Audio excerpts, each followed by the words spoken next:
morning. My name is Everett G. Reed, and the program today is part 1 of program 2.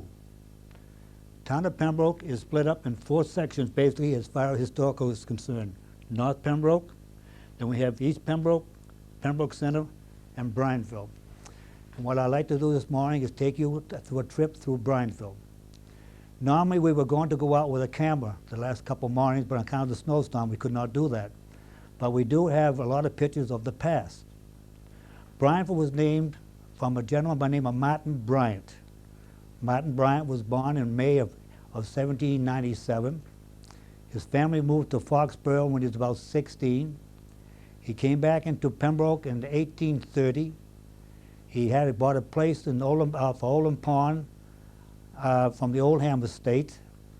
Then he came to Bryantville and established a business.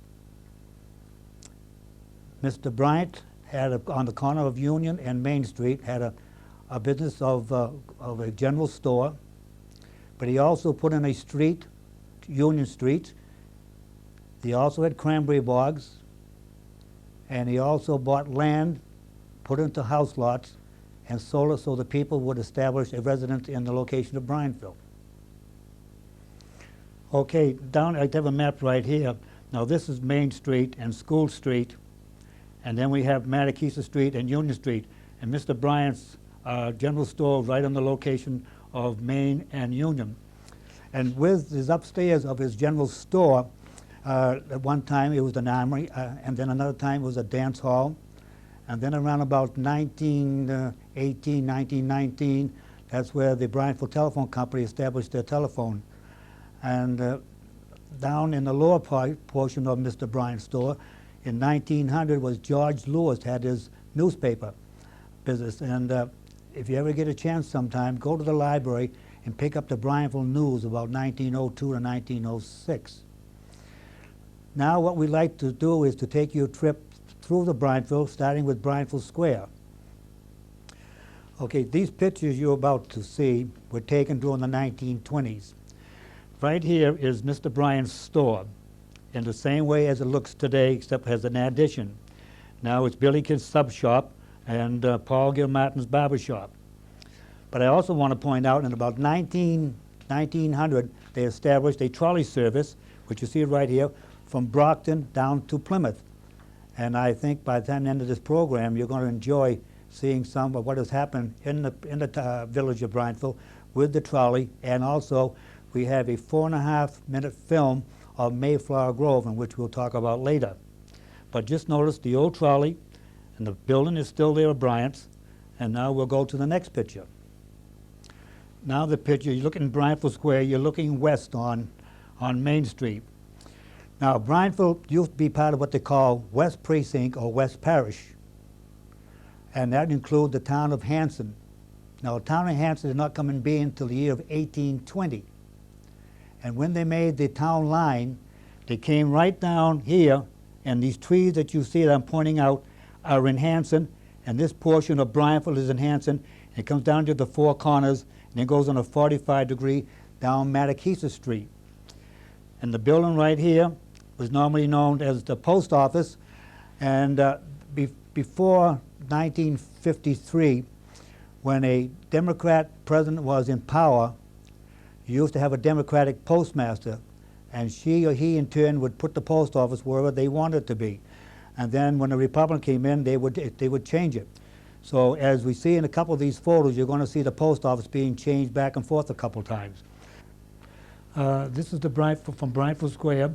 We're looking west up towards Hanson and Whitman.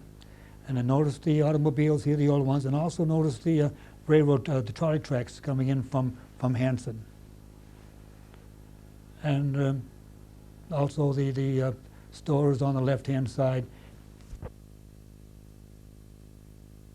This is the famous fountain in Bryantville. This was given to the town of Pembroke in 1908 by Mrs. Julia Martin. She was the president of the South Hanson Temperance Society. Now this fountain is 14 feet tall, and it's made so that one up here, that the adults or human beings can drink their water out of a cup. The basin is here is used for horses, And then we come down at the bottom, and then we have a little water trough for the dogs. And this picture is facing towards Mattakesa Street, and you can see the Methodist Church in the background. Just about 15 or 18 years ago, they found the bottom portion of this, and it is now being placed. It was been placed in front of the Historical Society in Pembroke Center, and they use it to arrange their flowers for the summertime. So this is the famous fountain of Bryantville. This is Bryantville United Methodist Church, established in 1825. And I think when you go through most villages, whether it's the Pembroke Center or North Pembroke or Bryantville, you always, in fact, you go down on High Street, whenever you see a church, you'll always see a cemetery. And just about a quarter of a mile beyond the Methodist Church, we have what you call the Mount Pleasant Cemetery. Mr. Bryant sold stock in the Mount Pleasant Cemetery, and they were all paid back at the end of 10 years. Sometime we're going to have a program later on in the fall of all the cemeteries in the town of Pembroke. And I think it'll be quite an interesting story because we have some important people that are buried in town. Now we're going back to Bryantville Square. Now we're going to take School Street and go east. And if we go around about 2/10 of a mile, we're going to come upon the Bryantville Post Office and another store. Now I understand through history that this store was located down in Crooktown, and it was brought in by Joseph Cobb.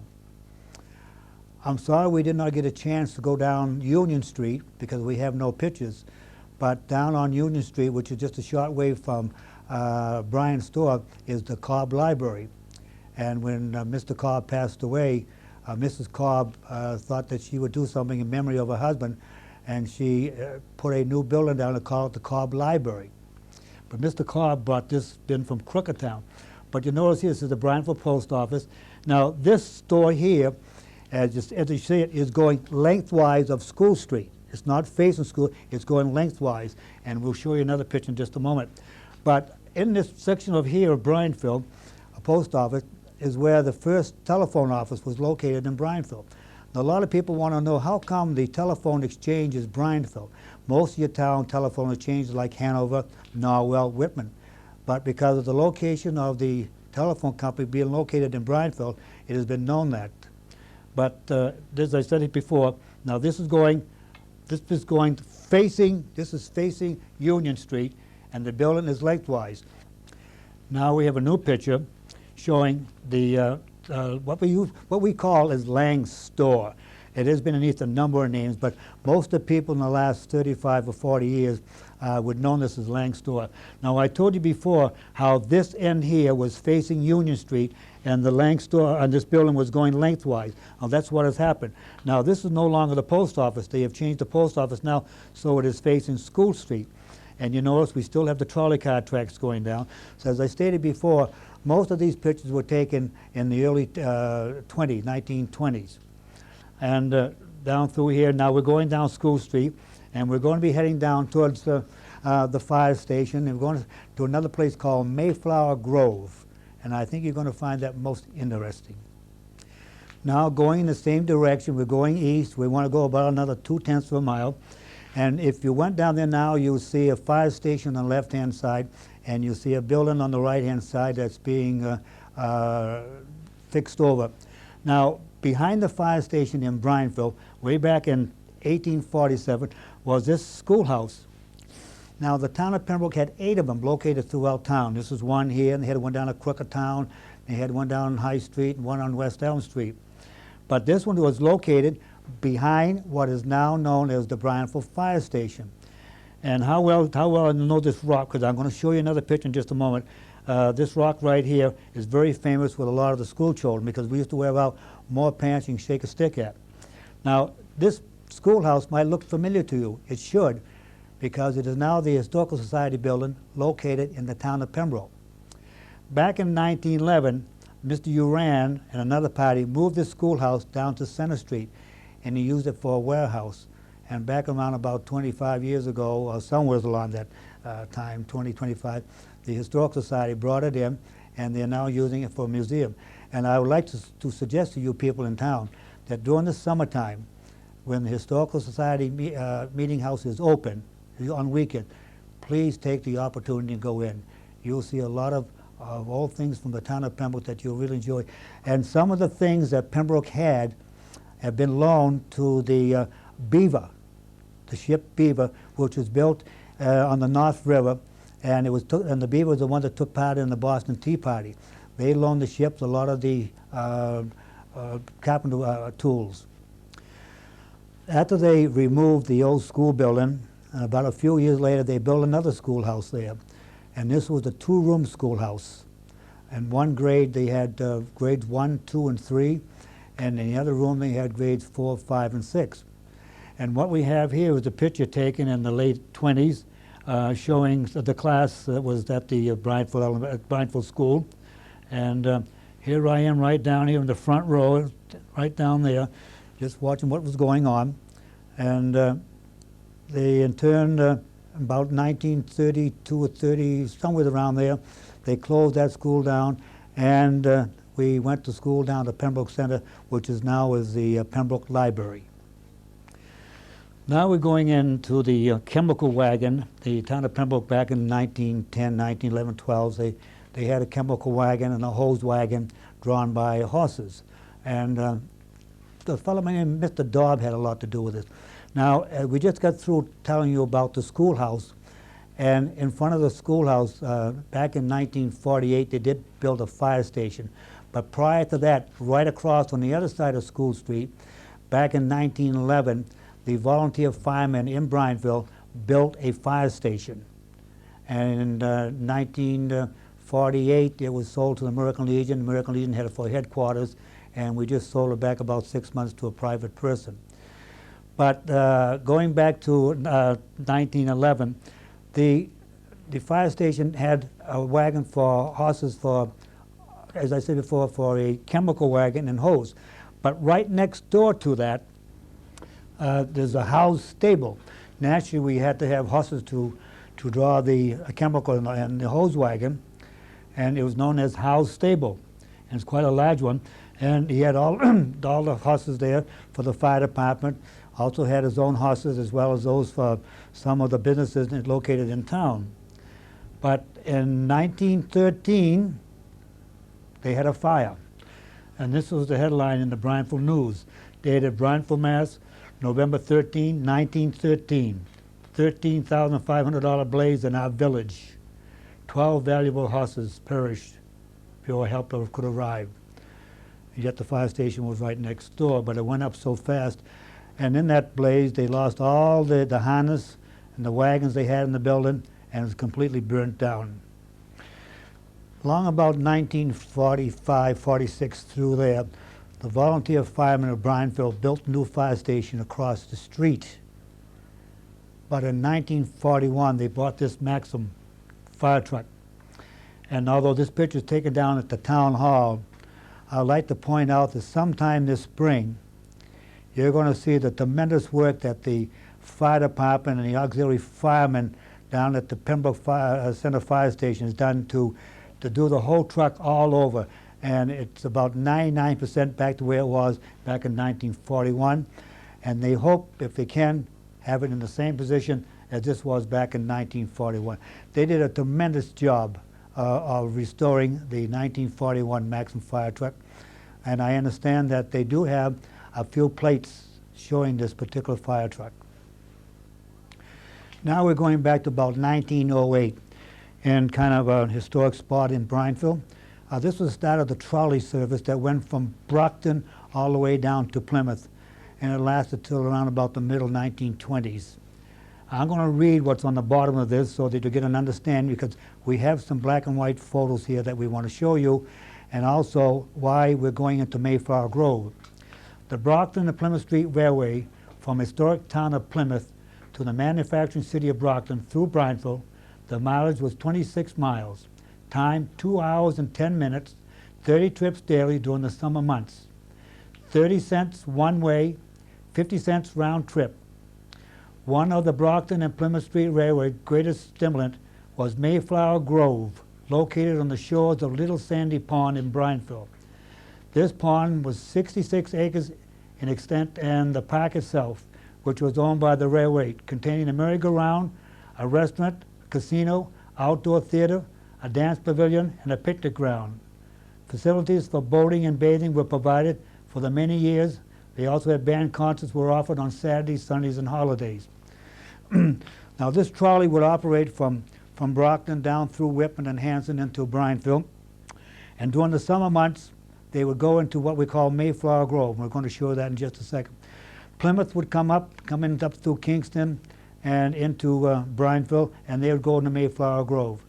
The main line in the summertime from the entrance of Mayflower Grove of the Hanson side, and from the entrance of the Mayflower Grove from the Kingston side, on the main street they would house the trolleys during the daytime. People were amazed when I told them how many people that have ridden the trolleys from the year 1901. And of course, it ended in 1926. 1926 was a very bad year. That was a time of year 26 and 27 when automobiles came right out like the Ford did, and they started to take their automobiles and taking the train into South Hanson. But I just want to point out here, back in 1906, over 2 million people rode the trolleys from Brockton to Plymouth. And back in 1907, 2,251,000, and back in 1908 is 2 million people. And well, I mentioned the Mayflower Grove when we show you the pictures there. They had realized on a Saturday and a Sunday in Mayflower Grove they would have over 1,600 to 1,800 people at the amusement park. Now, this is one picture here that shows down in Bryantville, and this is heading towards Hanson, but not too far from Bryantville Square. It's a snowplow, and the snowplow has a blower, but what happened, it got forced off the track. And if you went to some of these old buildings, and not too many left, but in the American Legion Hall, when the fellow was taking down the ceiling, we had tin ceilings. And my grandmother's house, who lived right across the street from this house, also had tin ceilings. And the reason for that was the vibration from the trolley cars would raise havoc with the ceilings. This type of a car is a closed car. You see the windows and the door in there. And this with a bass drum on the front. This is coming in from Brockton to do a Memorial Day festivities program at the Mayflower Grove. This is a two-car. There's two cars here. This is what they call the open car. And normally during the summer months, when business was so big at the Mayflower Grove, they would go out and use trolley cars from Bridgewater and Taunton. Also, the trolley cars from Boston would come into Brockton, and they would get on the Brockton to Mayflower Grove. I was talking with a pilot the other day, telling him about Mayflower Grove, and he was telling me that his father went down to Mayflower Grove and came in from Taunton, and his wife-to-be came in from South Boston, and they met at Mayflower Grove. This is a good picture of an open car. And although it's got one piece missing down here, it had an accident. But as stated before, going back in the summertime, when they had the big crowds coming in from Brockton, they would stand on the running platform down here and hold on to the railing. This barn is located in Mayflower Grove, and this is where they stored the trolleys. Also at Mayflower Grove, they had to have a booster station in order to boost the electricity for the trolleys. And behind the ski shop right down there now is, which is located down the corner of Alvin and School Street, there's a brick building out back which is called the power station. This is the entrance to Mayflower Grove on Little Sandy Bottom Pond. The film that you were about to see was taken in 1928 by Cyril Littlefield. Cyril Littlefield and his family owned Mayflower Grove for a number of years, and it was lasted until up to about 1940. But Mayflower Grove back in '38 we had a big hurricane, and it took out a lot of the other trees down in Mayflower Grove and did a lot of damage. They did some more repair work to Mayflower Grove, but 2 more hurricanes finally put them out of business. This picture shows inside of Mayflower Grove with people waiting to get onto the trolley to go back either to Brockton or to Plymouth.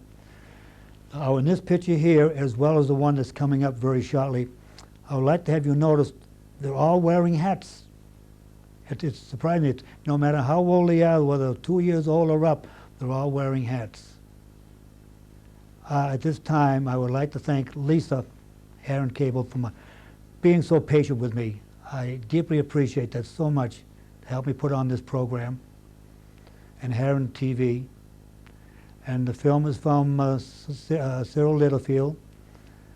And some of the information I received comes from the Historical Committee. And some of these photos that are taken from a pamphlet put out a number of years ago by the Plymouth and Brockton Street Railway. This is part 1 of part 2.